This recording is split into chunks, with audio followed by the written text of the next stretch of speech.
এই এই নায়েব, এই আমার বিরিয়ানি কোথায়? এই তো মোড়ল মশাই, রান্না চাপিয়ে দিয়েছি, এক্ষুনি হয়ে যাবে। আপনি ততক্ষণে অন্য কিছু খাবেন কি? খাবো খাবো খাবো, কিন্তু খাবোটা কি? আহা, এই তো মহা মুশকিলে পড়লাম। আরে মনটা শুধুই খাই খাই খাই খাই করছে, কিন্তু কি যে খাবো সেটা তো মনটা কিছুতেই বলছে না। এই, তুমি কি পাগল হলে নাকি? সেই রাত্রির বেলা থেকে শুধু খাই খাই করছো।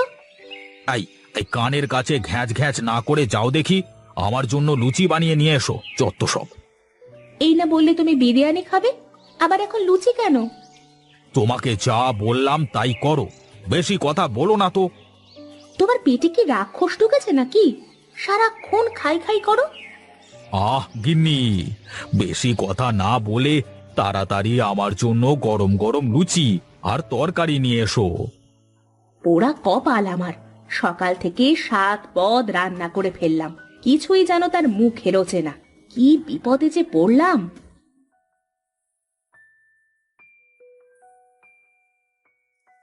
মোড়ল মশাই, তাহলে কি বিরিয়ানিটা বানাতে নিষেধ করে দেব? কেন কেন কেন? বিরিয়ানি বানাতে নিষেধ করবি কেন শুনি? হ্যাঁ, না মোড়ল মশাই, আপনি যে বললেন লুচি খাবেন, তাই তো গিন্নিমা গেলেন লুচি বানাতে। আরে তাতে কি, তাতে কি? আমি সব খাবো, সব খাবো, কিছুই যেন বানানো বন্ধ না হয়। তুমি গিয়ে দেখো বিরিয়ানি বানানো হলো কিনা। আচ্ছা ঠিক আছে মোড়ল মশাই, আমি এক্ষুনি যাচ্ছি।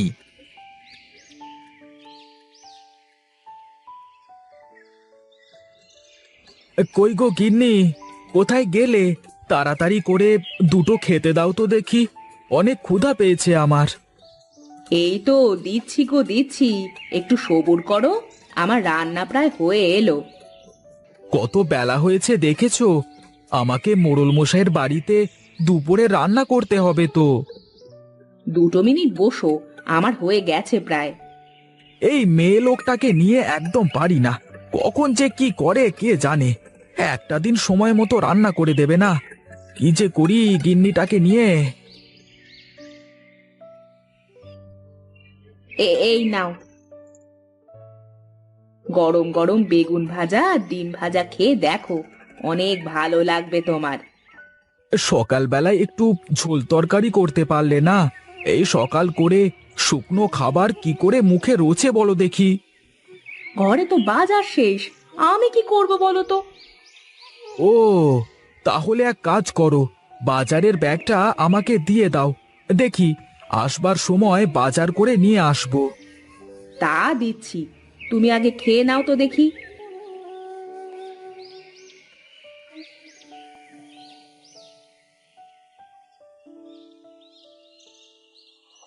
এই নাও, খেয়ে নাও, গরম গরম লুচি আর তরকারি। আহা আহা, এই গরম গরম রসের তরকারি দেখেই জিভে কেমন জল চলে আসছে। হ্যাঁ, না হলে ঠান্ডা হয়ে গেলে আর ভালো লাগবে না, তাড়াতাড়ি খেয়ে নাও তো দেখি। উয়াক, থু, থু, কি জঘন্য! এত খারাপ লুচি আমি আমার জীবনে কোনোদিন খাইনি। না ঝাল না নুন, একদম স্বাদ নেই। সে কি, আমি এত যত্ন করে বানিয়ে নিয়ে আসলাম, তারপরে আবার টাটকা ঘি দিয়ে ভেজে নিয়ে এসেছি। আরে রাখো তোমার টাকা দিয়ে, তোমাকে দিয়ে কোনো একটা কাজ ঠিকঠাক হয় না। অপদার্থ একটা, এক্ষুনি আমার চোখের সামনে থেকে দূর হয়ে যাও। কি? তুমি আমাকে অপদার্থ বললে? আমি থাকবো না তোমার বাড়িতে, আমি চললুম, তুমি থাকো একা একা।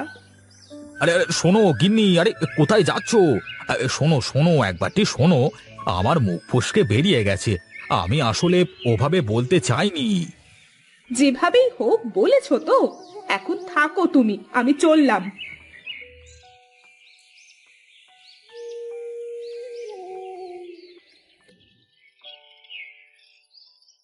কি রে রামু, কোথায় চললি এই সকাল করে?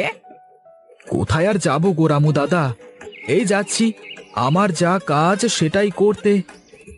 ও বুঝেছি, তার মানে মোড়ল মশাইয়ের বাড়ি যাচ্ছিস রান্না করতে, তাই তো? হ্যাঁ গো নিতাই দাদা, আমি মোড়লের বাড়িতে যাচ্ছি। হ্যাঁ, দুপুরে গিয়ে আমাকে রান্না করতে হবে তো। এই শুনলাম নাকি মোড়লের খাই খাই রোগ হয়েছে, এই কোনো খাবার নাকি তার মুখে ভালো লাগে না। দেখিস, সাবধানে থাকিস, হ্যাঁ, তোকে আবার খেয়ে না ফেলে। কি যে বলো নিতাই দাদা, মোড়লের নামে এসব গুজব রটিয়ে বেরিও না। মোড়ল জানতে পারলে তোমাকে আস্ত রাখবে না। আরে গুজব না দাদা, গুজব না। তোমাদের সকালে রাঁধুনির কাছ থেকে জানতে পারলাম, সে আমাকে বলেছে সকাল থেকে নাকি 20 পদে রান্না করেছে, তারপরেও নাকি কোনো রান্না মোড়লের ভালো লাগেনি, বুঝলে? আরে ওসব কিছুই না, ওই বেটা বড্ড ফাঁকিবাজ। আজ হয়তো একটু রান্না বেশি করা লেগেছে, তাই এসব বলে বেড়াচ্ছে। তুমি কাউকে আবার এসব বলে বেরিও না, হ্যাঁ, তাহলে আবার ঝামেলা হবে। হ্যাঁ, আমার বই গেছে মানুষকে বলতে। তোমার সাথে আমার ভালো খাতের, তাই তোমাকে জানিয়ে দিলাম। আচ্ছা দাদা, আমি তাহলে গেলাম। আমাকে গিয়ে রান্না চাপাতে হবে। আর তোমার কথা যদি সত্য হয়, তাহলে তো আমাকে অনেক রান্না করতে হবে গো। ঠিক আছে, ঠিক আছে। এই সন্ধেবেলায় ফেরবার পথে আমি চায়ের দোকানে থাকবো। খোঁজ নিয়ে আমাকে ব্যাপারটা জানিও তো। ঠিক আছে, আমি তোমাকে জানাবো। তুমি এসব ব্যাপারে বেশি মাথা ঘামাতে যেও না, তাহলে আবার বিপদে পড়বে।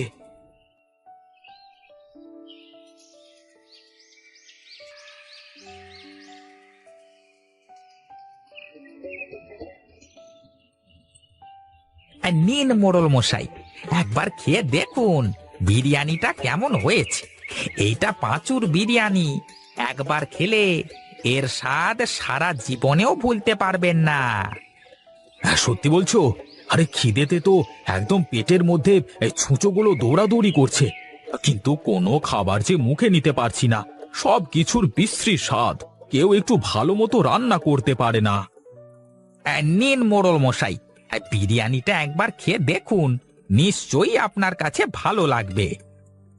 ঠিক আছে ঠিক আছে, এত করে যখন বলছো একবার খেয়েই দেখি। থু থু থু, ছি ছি ছি ছি ছি, কি জঘন্য! না ঝাল না নুন, কি বিশ্রী খেতে! এমন জঘন্য খাবার আমি তো সারা জীবনেও খাইনি। এই খাবার নিয়ে তোমার এত গর্ব নায়েব, হ্যাঁ? কিন্তু মোড়ল মশাই, পাঁচুর এই বিরিয়ানি তো সারা রাজ্যে বিখ্যাত। আপনার কেন ভালো লাগলো না তাহলে? সকাল থেকে তো প্রায় 20 পদের খাবার চেখে দেখলেন, কিন্তু কোনো কিছুই তো ভালো লাগছে না। তবে কি আপনার... কি, তোমার এত বড় স্পর্ধা? বেরিয়ে যাও, আমার সামনে থেকে বের হয়ে যাও, না হলে তোমাকে শুলে চড়াবো।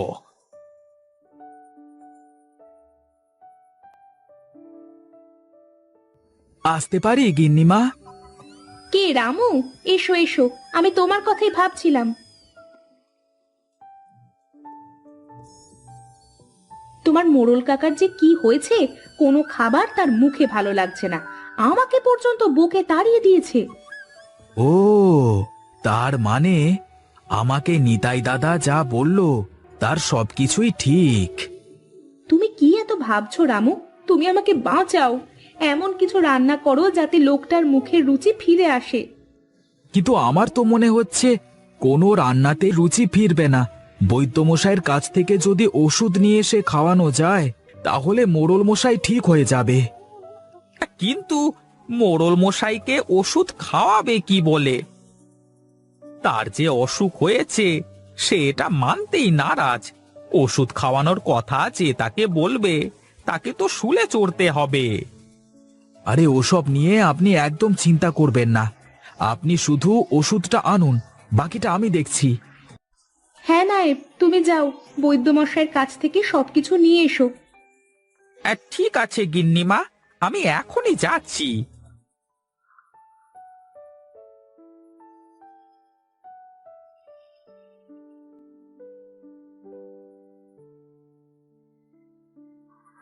এই নাও রামু, ওষুধ।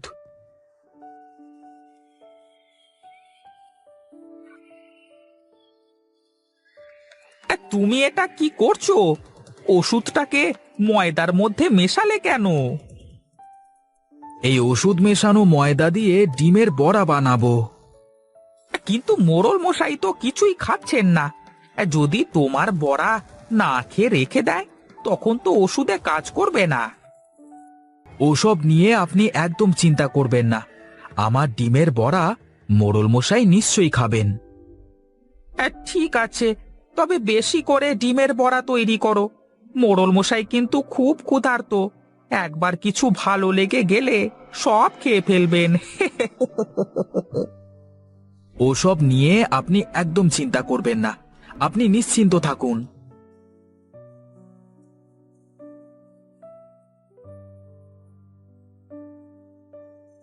তুমি এসেছো রামু, তুমি এসেছো। ক্ষুধায় যে একেবারে মরে গেলাম আমি।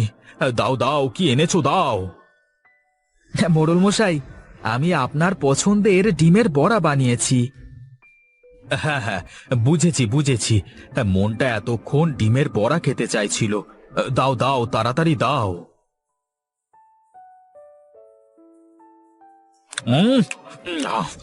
সত্যি রামু, সত্যি তোমার রান্নার কোনো জবাব নেই।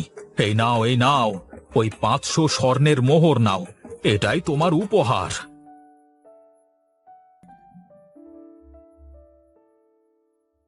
আর কিছু বানিয়ে আনবো মোড়ল মশাই?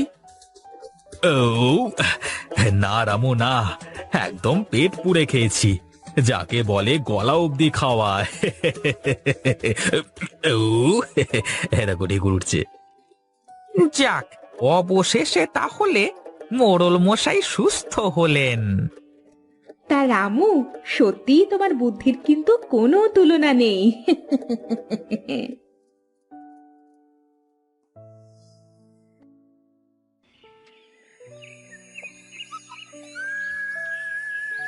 ওহ, কি গরম পড়েছে রে বাবা, গলা শুকিয়ে একদম কাঠ হয়ে গেল।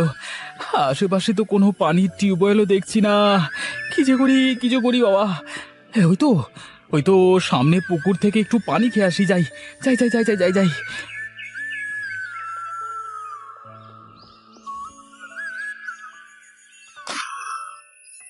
ওরে বাবা রে, মরে গেলাম রে, মরে গেলাম।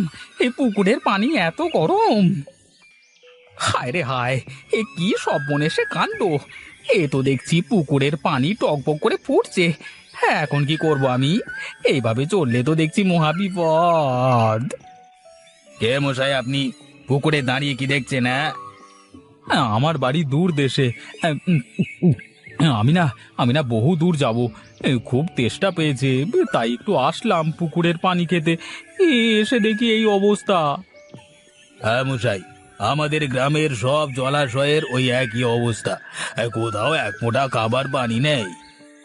তাই তো ভাই, বিধাতা মানুষকে এ কেমন সাজা দিচ্ছেন বলুন তো। কি আর করবো মশাই, কোনো উপায় তো নেই। কি জ্বালা, এ কি বিপদ ভাবো। এই সবাই ভাবো ভাবো, কিছু একটা উপায় বের করো এই বিপদ থেকে বাঁচবার, মরে যাবো যে। আমার এই 80 বছর বয়সে কোনোদিন এই রকম সমস্যায় পড়িনি আমি। এই না শুনেছি কোনোদিন এই সমস্যার কথা। তা মাস্টার মশাই, তা আপনার মাথায় কি কোনো বুদ্ধি আছে এই সমস্যা থেকে মুক্তি পাবার? না জমিদার সাহেব, আমার মস্তিষ্কে কোনো বুদ্ধির আনাগোনা হচ্ছে না এই ব্যাপারে। মহাবিপদ, মহাবিপদ, এ তো দেখছি মহাবিপদ। একেবারে যদি এইভাবে চলে তাহলে কি করে হবে? একটা উপায় আমার মস্তিষ্কে এসেছে বটে, কিন্তু কত দূর কি করা যাবে জানি না। তা মাথায় কি বুদ্ধি এলো মাস্টার মশাই? একা একা না ভেবে আমাদের বলুন, তারপরে দেখি কিছু একটা করা যায় কিনা। যদি বরফ এনে সবার বাড়িতে বরফ বিতরণ করা হয় তবে কেমন হবে? বাহ বাহ বাহ বাহ বাহ, অতি উত্তম বুদ্ধি। এই বুদ্ধিটা আগে কেন মাথায় আসেনি? আমি এই প্রস্তাবটাকে অতি উত্তম বলে কিছুতেই গ্রহণ করতে পারছি না। কেন কেন? সবার বাড়িতে বরফ পৌঁছে দেওয়ার বুদ্ধিটা তো আর খারাপ না। মানুষ পানিতে বরফ মিশিয়ে ঠান্ডা পানি খেতে পারবে, তাই না? প্রথমত, সবার বাড়িতে যদি বরফ পৌঁছে দেওয়া লাগে তাহলে অনেক বরফের প্রয়োজন, আর বরফ মানুষের বাড়িতে